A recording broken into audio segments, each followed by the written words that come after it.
If I had to strip everything back and keep just one AI tool, it would be Perplexity. Period. It's the one I use every single day, multiple times per day, to learn faster, boost my productivity, and even find new ways to improve my business. In this video, I'm giving you the complete blueprint to using Perplexity like a pro. We're going to go through the latest features, including some cool new mobile stuff, and I'm sharing some helpful prompts and strategies to help you work smarter, learn faster, improve your well-being, and yes, potentially boost your bottom line. And by the end, you'll be an absolute pro. All right, so you're going to head over to perplexity.ai and you're going to see this page right here, which looks pretty basic. So you've got the main prompt box right here where you can give it prompts and ask questions. Now, there's a couple of different types of searches that you can do. There's the basic searches or pro searches. Now, I'm using the $20 per month paid version of this, so which is why it's showing up as pro searches. But in the free version, you'd actually have a toggle right here that allows you to turn on pro search. The difference between the pro search and the regular search is that the pro search can dig deeper and give you more detailed, well-researched information, whereas the regular search gives you quicker, more straightforward answers. Now, with the free plan, you get 5 pro searches, and with the paid version, the pro version, you get 300 pro searches per day. Then over here, you have the research button, and that gives you more advanced analysis on your topic.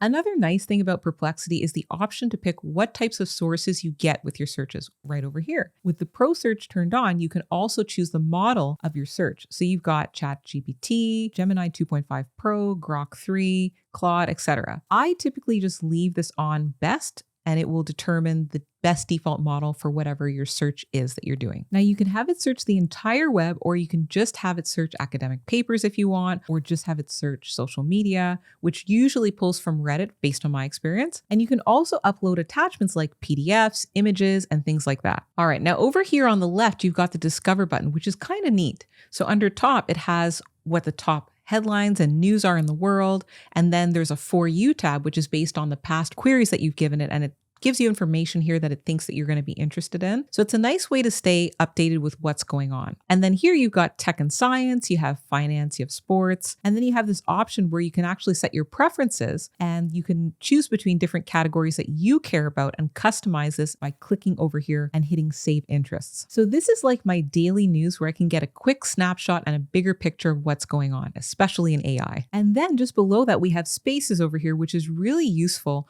with some cool use cases that I'll go through and I'll show you later on.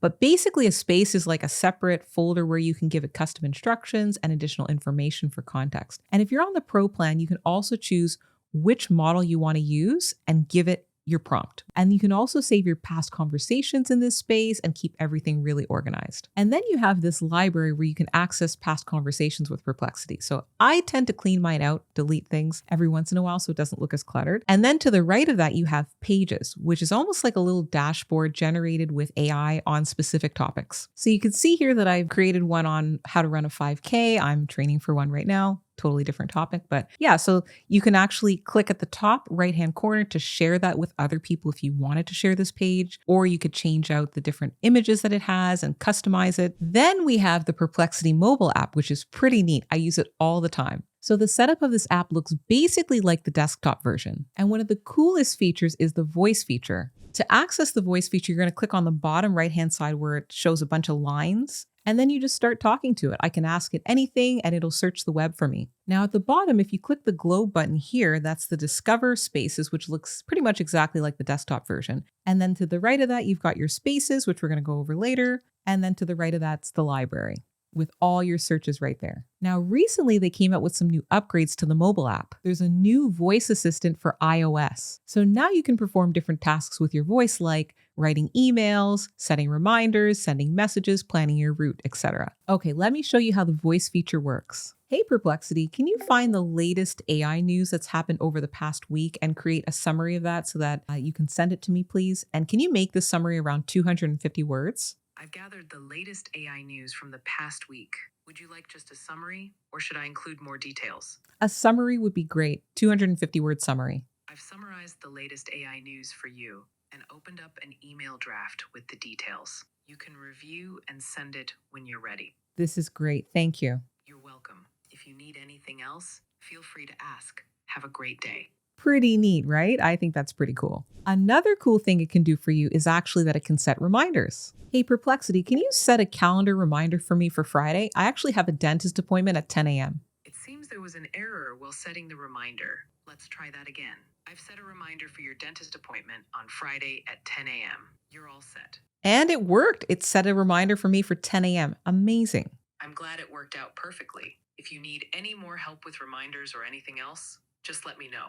Another cool feature of the mobile app is that you can actually take pictures of an object and then ask Perplexity questions about it. So let me show you how this works. Let's say you're in the store and you're trying to choose between a couple of different shampoos and you just want to make a really quick decision. You could take a picture of it, which I have a bottle of shampoo right here, which I'm going to take a picture of, and ask it a question. So let's see how this works. So I'm going to take a picture of this right here.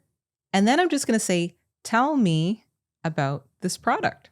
And there you go. It's generated a whole bunch of results about this Shea Moisture shampoo and all the different benefits and how to use it, et cetera, et cetera. So you could see how this would be super, super handy if you just wanted to make a quick decision on a product in the store. There's so many other use cases for this, but this is just a cool example. Okay, so now that you're oriented with the interface and you know some of the more broad, cool capabilities of Perplexity, let's go through some really cool use cases that can help you in your day-to-day. So one of the things I often come to Perplexity for is for fact-checking things. I'm a health nut, so I always like to educate myself on different herbal supplements and things like that. So one thing I might ask is, what are the benefits of drinking hibiscus tea? For something like that, I'd probably have web search turned on like that and academic searches just to get the most accurate results. And then when it generates the results, you could see all the sources from where it's getting the information.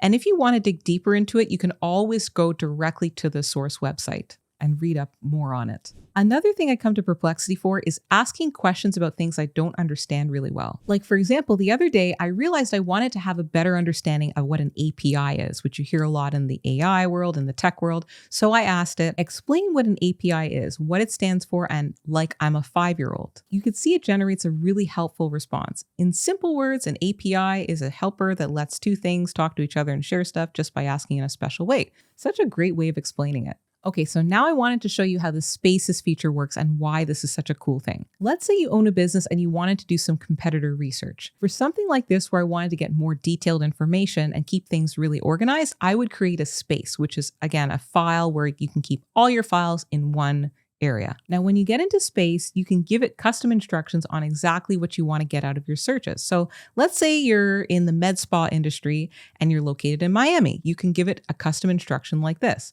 You are an expert market research assistant specializing in the med spa industry. Your goal is to provide a detailed, actionable, well-structured insight on customer behavior, et cetera, and then how you want this laid out, links to credible sources, prioritize recent information. So we're just giving it a little bit more clarity on what we're looking for here. Now, I would use the deep research feature for this. Under the free plan, you get 5 deep research searches per day, and with the paid, you get unlimited. So you could search something like this. Who are the top med spas in Miami, and what unique strategies or offerings do they use to attract customers? What pricing models are most common, and what do customers' reviews say about their strengths and weaknesses? And it's going to go over and search the web and gather the information for you. And then you get this really nice summary of all of the sources that it pulled information from, and you could see that it's pulled from more than 103 different sources to get the information. Pretty impressive. Now, you could also use it to help you with SEO if you're doing marketing. It's great for helping with SEO research. So you could say, I'm writing a blog post about eco-friendly, sustainable home decor items. What are some potential high traffic keywords and low competition that I should go after? And it generates some really good information here. Look at that. Now, in theory, you could also get it to help you write those blog posts as well, because it has the underlying models like Claude and Gemini and ChatGPT. But I personally don't use this for those. I would rather go to the underlying models themselves for help with those things. Now, another thing you could use Perplexity for is travel planning. Let's say you want to book a trip to the Caribbean, like St. Lucia. You could say something like, I'm going on a trip to St. Lucia in September. What are some of the must-see places that I need to check out when I'm there? What are the best restaurants on the island? And you can see it generates some really good, helpful results about St. Lucia. Now, another really cool hack that I've used Perplexity for is to actually create a shopping list for me. Let's say you're hosting a party at your house and you're going to be making a couple of recipes for different dishes. You can give it the URL for the website where the recipe is if you have a website that you go to for these recipes, or you can give it the name of the dish if it's a pretty popular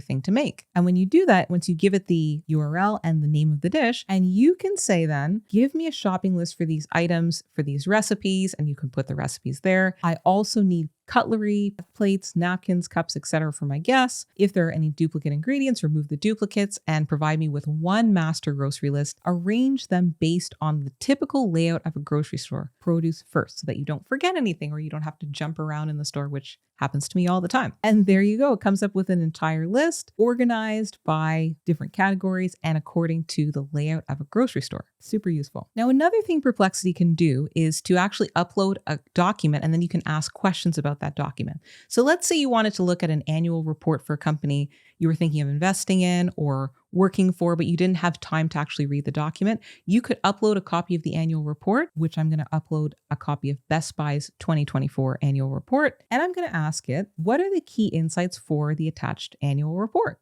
And see what it says. And there you go. It gives you a nice summary of the business overviews, financial performance, key risks, challenges. Awesome. Very cool. Now, one thing that some people aren't even aware that Perplexity can do is generate images. So you can choose your image generator model under settings using DALL-E 3 or others, right? And then you can add a prompt saying, generate an image of, for example, a little boy eating chocolate cake outside near a tree on a sunny day at the playground. And here's what it comes up with. Honestly, Perplexity is awesome. It's been super helpful. I've found so many uses for it, and I really love the new mobile features that they've just rolled out. I'm constantly discovering new use cases all the time, and if there's any that you've found that I haven't mentioned in this video, leave a comment below. I'd love to hear from you. I hope this video was helpful and gives you a really good sense of what Perplexity can do to help you in both your personal and professional life. And if you want to know more about how you can use AI every day, watch this next video.